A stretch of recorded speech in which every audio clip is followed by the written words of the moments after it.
Before there were celebrity beauty lines and YouTube makeup artists, there was Bobbi Brown, a woman whose distaste for the status quo catapulted her to becoming a cosmetics mogul. In 1991, with $5,000 of her own money, Brown founded her namesake cosmetics line with a simple line of lipsticks that were designed after the colors of women's natural lips. Today, that simple concept has turned into a company reported to have north of $1 billion in annual sales. It was Bobbi's gut instincts that drove her business decisions. Even when critics told her she was going down the wrong road, Brown has always been able to follow a path others haven't seen.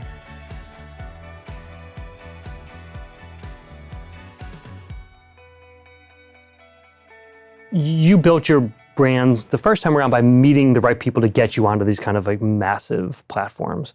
And I didn't know it at the time, but you didn't know yes, which right. yes. This is what I was lucky. Yes, I was lucky, and I'm someone that's really open, and I think I really became successful because I entered the fashion business and the beauty business as a freelance makeup artist in the 80s. The makeup was like, this thick, purples and yellows and greens, and it was awful. I never liked it, didn't think it looked good. As soon as the girl washed her face, she looked better. So I started honing my skills and blending things and making them look tan. And all of a sudden, after a year, I had a career as a freelance makeup artist that photographers and editors would hire me because I actually made people look good. So I think it was the start of making someone look healthy and really the start of nude makeup. That's why I made the first lipstick, because I couldn't find a lipstick that looked like lips. Just 4 years after launching her company, Bobbi Brown Cosmetics was bought by Estée Lauder. Brown remained on as Chief Creative Officer. By 2010, Bobbi Brown Cosmetics was available in almost 1,000 locations in about 60 countries. By 2012, there were dozens of freestanding Bobbi Brown Cosmetics stores worldwide. However, in 2016, she announced she was leaving the company, a shock to many, but if you knew her, you might have seen this coming. Talk to me about your time at Estée Lauder. Well, first of all, I didn't realize that most of my day-to-day was just trying to figure things out and fixing things, which is what I love to do. But the reason I left Bobbi Brown Cosmetics and Estée Lauder is because I just wanted to be the boss again. I was so used to just doing what I thought was right without, rooms of people telling me that I could do what I think is right. So that's the difference between being an entrepreneur and being part of a big corporation. But for 22 years, doesn't that get beaten out of you after a while? There was a couple tough years. Most of the time it was amazing. I am so fortunate. It was an education working in corporation. I didn't go to business school. So being part of a big corporate company, I learned so much. I'm a sponge. I sat there, I listened.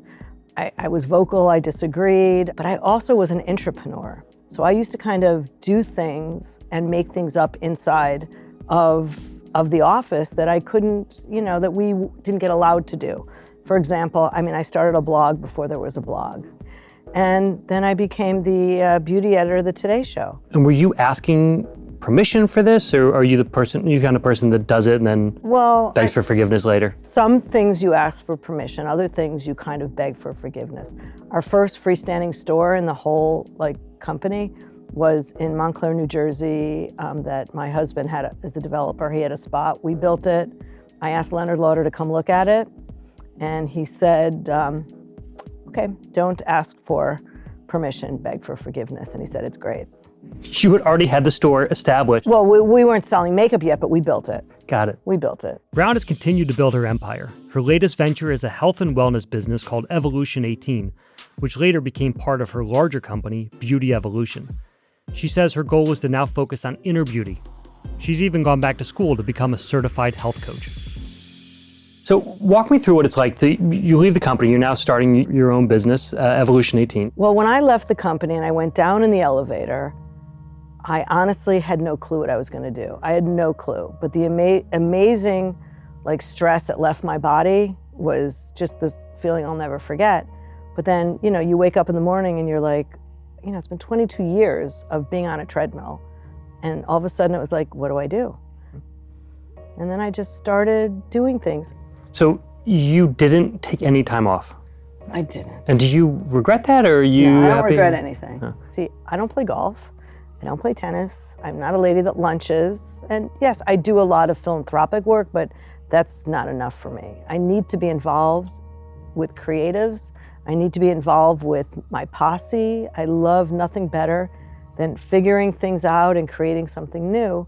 Creating is the key word here. Aside from starting two very different and successful companies, Bobbi Brown has also written 9 books. She's launched a digital publication. She's even opened a hotel with her husband. But with each new endeavor comes a learning curve. With Estée Lauder, she spent her time cultivating a high-end consumer base. And now with Evolution 18, she's chasing a very different customer.